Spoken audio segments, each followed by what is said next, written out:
मेरा नाम रिया है। मैं पिछले 5 सालों से एक एयरलाइन में एयर होस्टेस के तौर पे काम कर रही थी। मुझे हमेशा लगता था कि आसमान ज़मीन से ज़्यादा सुरक्षित होता है। वहाँ ना भीड़, ना ट्रैफिक, ना शोर, बस बादल, हवा और शांत नीला आकाश। लेकिन फ्लाइट 309 की वो रात मेरी सारी धारणाएं तोड़ कर रख देने वाली थी। ये 14 नवंबर का बिल्कुल सामान्य दिन था। दिल्ली एयरपोर्ट हमेशा की तरह रोशनियों में डूबा था। रनवे पर लैंडिंग और टेक ऑफ की आवाज़ें गूंज रही थीं और अनगिनत लोग अपनी उड़ानों की ओर भाग दौड़ में लगे थे। मैं और पायल आज फ्लाइट 309 पर ड्यूटी में थे, दिल्ली से कोलकाता की 4 घंटे की उड़ान। सब कुछ बिल्कुल सहज लग रहा था, उस एक अजीब पल तक।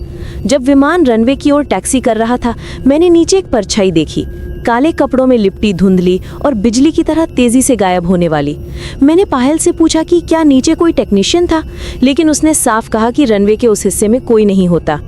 मैंने खुद को समझाया कि शायद आंखों का धोखा होगा, शायद थकान की वजह से, लेकिन बाद में समझ आया कि वो सिर्फ शुरुआत थी। फ्लाइट ने शाम 7:12 पर टेक ऑफ किया। सब कुछ सामान्य था। यात्रियों ने बेल्ट खोली, कुछ फ़ोन पर फिल्में देखने लगे, बच्चे सोने लगे और मैं और पायल सर्विस की तैयारी में लग गईं। लगभग 8:15 का समय था जब सीट 22F पर बैठी एक बुजुर्ग महिला ने मुझे हाथ उठाकर बुलाया। उनकी आवाज़ हल्की और कांपती हुई थी। बेटा, खिड़की पर कोई है। मैंने पहले सोचा कि शायद उन्हें डर लगा होगा या रात में बादल कोई आकृति बना रहे होंगे, लेकिन जैसे ही मैंने खिड़की की ओर देखा, मेरा दिल वहीं थम गया। 35,000 फुट की ऊंचाई पर खिड़की के शीशे के ठीक बाहर एक चेहरा चिपका हुआ था। उसके लंबे गीले बाल तेज हवा में उड़ रहे थे, माथे पर गहरा जख्म था और आंखें वो इंसानों जैसी नहीं थी, वो भीतर से जली हुई, खाली, भटकती हुई लग रही थी।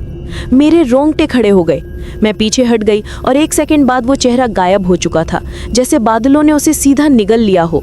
मैं पायल के पास गई, उसे बताया, पर वो समझी कि शायद मुझे भ्रम हो गया होगा। मैं खुद भी यही सोचने लगी थी, लेकिन कुछ ही मिनटों बाद विमान की लाइटें 2 बार झपकी और अचानक कैबिन का तापमान तेजी से गिरने लगा। एसी ऑफ था, फिर भी कैबिन बर्फ सा ठंडा हो गया। यात्री अपनी जैकेट पहनने लगे, बच्चे कांपने लगे। ठंड उस तरह की नहीं थी जो मशीनों की वजह से आए, वो अस्वाभाविक थी, बदन में चुभने वाली। विमान के पिछले हिस्से से किसी के रोने और हवा के घुसने जैसी अजीब आवाज आई।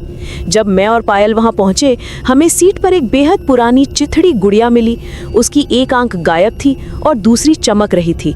गुड़िया बर्फ जैसी ठंडी थी। मैंने उसे स्टोरेज में रखा, लेकिन तब तक मेरे मन में एक बेचैन सी अजीब घबराहट बस चुकी थी। अचानक इंटरकॉम पर कैप्टन की आवाज़ आई, चिंता से भरी, रिया, पायल अभी कॉकपिट आ सकती हो। हम लौड़ी। स्क्रीन पर एक चेतावनी चमक रही थी, राइट इंजन फेलियर, लेकिन इंजन बिल्कुल सामान्य था। आरपीएम, फ्यूल, तापमान सब ठीक। नील ने कहा कि उसने ऐसा ग्लिच पहले कभी नहीं देखा।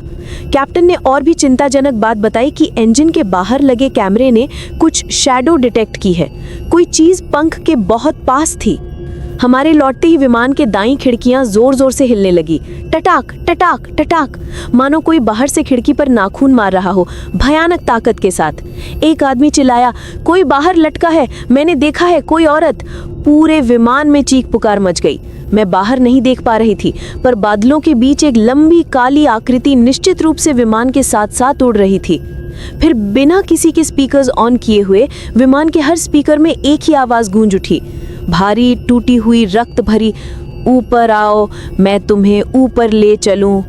आवाज इतनी ठंडी थी कि मेरे पैरों तक में सनसनी दौड़ गई। उसके बाद कॉकपिट का दरवाजा अपने आप खुल गया। कोई हाथ नहीं, कोई कार्ड नहीं, बस धीरे धीरे ची ची ची आवाज के साथ अपने आप खुलता दरवाजा। और वहां वो दिखाई दी, वही औरत, वही चेहरा, वही जले आग के निशान, वही लाल सूनी आंखें। उसके पैर जमीन को छू ही नहीं रहे थे, वो हवा में फिसलती हुई अंदर बढ़ रही थी। नील ने इमरजेंसी बटन दबाने की कोशिश की, लेकिन जैसे ही चुड़ैल ने अपना हाथ उठाया, नील का हाथ सामने ही मुड़ गया। उसकी चीख ने कॉकपिट को हिला दिया।